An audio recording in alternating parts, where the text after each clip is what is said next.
Nah, gimana tuh? Masalah semua karena rekrutan saya itu adalah sama kayak adik-adik saya juga gitu. Iya. Ya saya makan enak, mereka makan enak juga. Saya makan sakit, mereka pun ikutan sakitnya. Itulah kerja tim. Karena saya nggak mau jadi bos, yang saya mau mereka itu.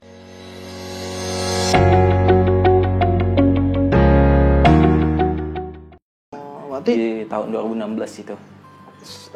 cukup panjang ya perjalanan untuk menggambar, tapi juga bukan hal yang mendadak. Iya, tapi juga konsistensi ya. Karena dari berproses dulu juga. memang suka gambar ya kan, sampailah di masa sekarang Iya. akhirnya menjadi kan penggambar digital bersama T-Craft gitu. Iya, sama teman-teman juga sih sebenarnya. Nah, jadi cukup panjang nih kan, dari SD, SMP bahkan jadi tukang cukur ya. Iya, tukang cukur Jangan rambut. tukang rambut 3 tahun ya berarti? 3 tahunan. Wah, 3 tahunan. cukup banyak. Selama jadi tukang cukur rambut terus enggak gambar lagi atau masih? Enggak gambar lagi. Soalnya pulang sekolah itu siang udah ada anak-anak nunggu di rumah gitu buat pakai cukur rambutnya sampai malam kadang seperti itu. Jadi buat banyak juga itu, ya yang kepala yang dicukur nih ya banyak. Soalnya kerjasama gitu. Kerjasama. Kadang guru itu suka apa ya? Anak-anak kan suka gondrong rambutnya sekolah. Nah, dibilang ke guru, Pak, dirazia rambut anak-anak ini sepi tempat cukur rambut. Akhirnya dirazia tuh. Anak-anak di sekolah jadi ada kerjaan gitu. Otomatis ke tempat cukur rambut gitu. Oh iya, benar. Itu prinsip bisnis yang sangat luar biasa. Luar biasa ya kan, membuat akhirnya tempat cukur rambut nggak pernah sepi ya kan. Nah, itu sudah MOU ya. Bahasa MOU sama itu kan, sama apa namanya? Sekolah atau guru-guru. Nah, jadi kemudian akhirnya tapi pas pertama merantau ke Pontianak kuliah belum bikin T-Craft berarti ya? Ya belum. Nah, T-Craft sendiri itu berdiri resminya itu sekitar 2018 akhir. Kayak itu resminya itu awal 2019. Nah, kalau saya di bidang desain itu di 2016 udah main digital. Udah belajar gitu. Gimana desain, gimana menghasilkan. Berarti baru sekitar kurang lebih 3 tahun. 3 tahunan ya. 3 tahun, 4 tahunan.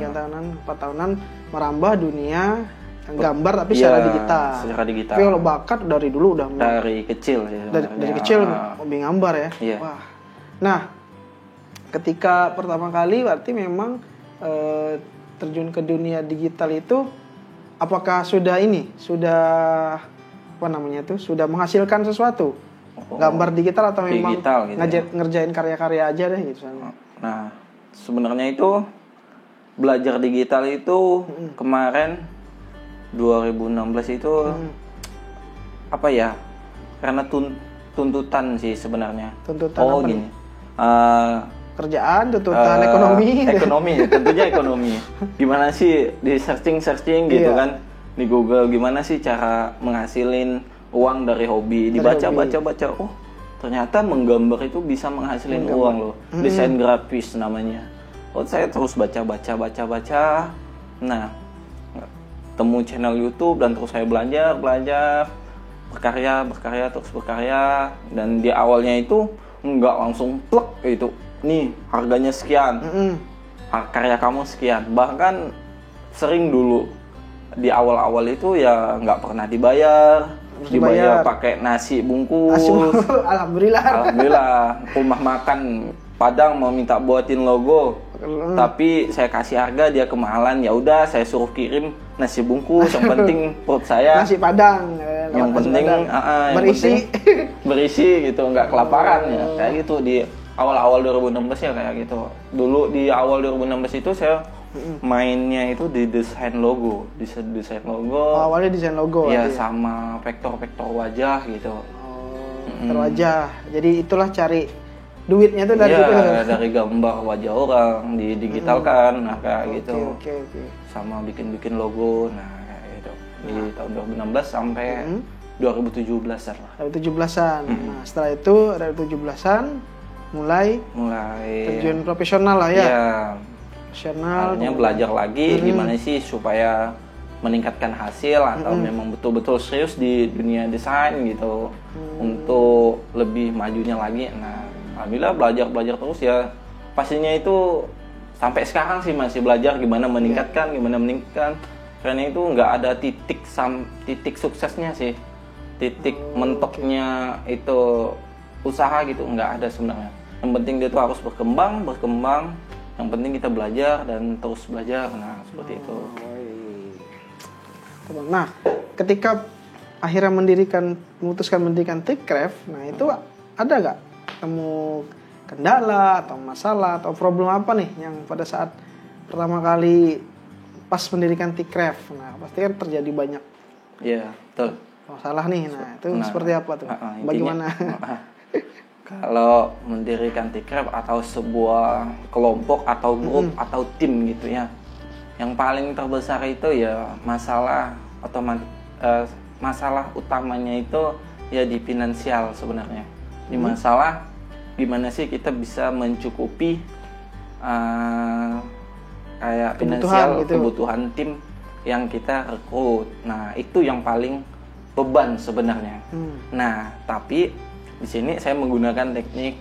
Saya menggunakan sebenarnya itu kan ada dua sebenarnya yang untuk di tim gitu kan. Misalnya kita rekrut langsung kita kasihkan per bulannya. Nah, kamu kerja di sini sekian bulanannya. Kamu kerja di sini sekian bulannya. Tapi saya berpikir, nah, prinsip di Tikcraft ini kan saya gunakan tidak membatasin rezeki. Nah, apapun yang masuk kami terima, alhamdulillah. Job sekian masuk, alhamdulillah. Dan saya tidak membatasin rezeki tim saya. Nah, jadi prinsipnya timnya si A ngerjakan si ini, kalau jobnya sekian ya saya kasih sesuai job dan persenan job. Nah, dibagi persenannya. Nah, terus si B ngerjakan job yang dia mampunya yang kecil, ya udah hasilnya kecil. Berarti itulah masuk rezekinya. Nah, kalau konsep saya harus ngasih si A sebulan sekian itu ibarat saya membatasi rezeki mereka. Nah, seperti itu.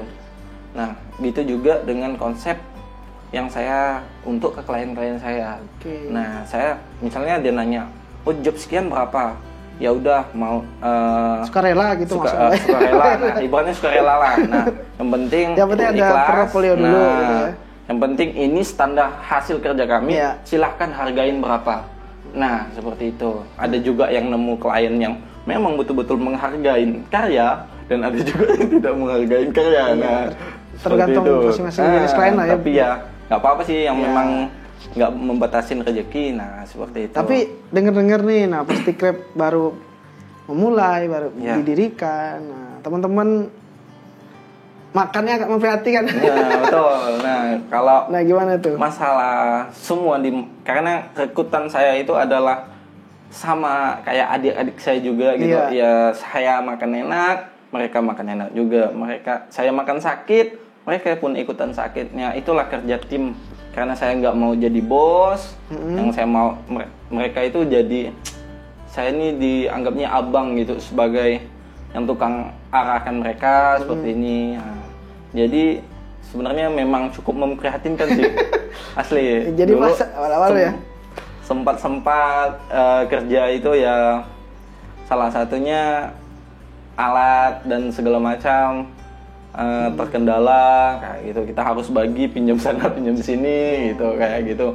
Kalau masalah ekonomi ya kita nggak pernah gajian sebulan sekali, tapi tunggu job masuk ya alhamdulillah ada. Nah, seperti itu sampai sekarang pun ya kayak gitu. Kalau ada job masuk alhamdulillah mereka tetap ada uang. Nah, seperti itu. Nah, kalau untuk di awal-awalnya ya memang sakit sih.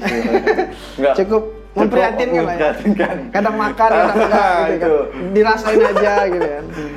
Kalau nggak ada nasi apapun jadi gitu kan. Entah apapun lah gitu kan. Yang penting perut terisi gitu kan. Tapi itulah sebuah perjuangan kan. Artinya ya semua proses itu ya dilewati tanpa terasa. Sekarang mungkin kan dibilang Tikcraft sudah berjalan sesuai dengan yang diinginkan, walaupun terus dan berkembang, terus belajar. Nah, jadi cukup cukup panjang cerita perjalanan ya kan founder Tikrep, karena kalau dibilang bahwa menggambar itu bukan proses yang cepat, karena memang dari kecil Tikrep foundernya sudah memang memiliki bakat yang terus konsisten ya kan. Bahkan ceritanya ya tadi juga lumayan, prosesnya lumayan panjang dan harus gali-gali kertas ya kan, sampai akhirnya mendirikan Tikrep pun dengan kondisi yang bahasanya cukup memprihatinkan gitu kan. Ya itulah semua proses, tapi alhamdulillah sekarang Tikrep hadir di sebagai salah satu ya kan, sebagai salah satu konten kreator ya kan, desain yang banyak cukup dikenal di kalangan dunia desain. Nah, baik teman-teman, terima kasih atas bincang-bincang ya kan bersama founder Tikrep kali ini. Nah, semoga bisa memberikan manfaat dan memberikan inspirasi buat teman-teman. Yang penting dalam menjalani hidup kita harus punya mimpi ya. Iya, betul. Bisa dibilang harus punya mimpi. Prinsip juga. Nah, punya prinsip dan kita harus siap dengan resiko apapun. Karena ketika mendirikan Tikrep, ada risiko yang harus diambil, tapi alhamdulillah semuanya berjalan betul. dengan baik dan lancar. Oke, Tikrep punya sosial media? Punya. Kalau di Instagram itu ada Tikrep Indonesia. Kalau di Facebook juga Tikrep Indonesia. Nah, untuk sementara main di dua itu aja. Nah, misal kalau mau belajar atau memulai, teman-teman mau memulai di desain itu, silakan di DM atau langsung dipesan di Facebooknya juga bisa. Di situ juga tertera WA juga saya masukin di Instagramnya. Kalau saya lambat balas di Instagram, silakan di WA aja. Soalnya saya open untuk memberikan saran gitu yang saya bisa. Berbagi ilmu lah gitu ya. Nah, apa yang saya alamin, pengalaman saya, trik dan tips saya yang saya lakuin sekarang gitu, jurus-jurus ninjanya kayak gitu. Dia akan dibagi ini. Akan dibagi. Kalau teman-teman yang kira-kira pengen belajar ya silakan aja kunjungin. Nah, kunjungin tadi tuh ada nanti lengkapnya ada di deskripsi. Nanti teman-teman bisa ya kunjungi sosial medianya, kemudian tanya-tanya, silakan lah. Nah, mudah-mudahan bermanfaat bagi kita semua. Baik, terima kasih teman-teman, sampai jumpa di video berikutnya. Assalamualaikum warahmatullahi wabarakatuh. Dah.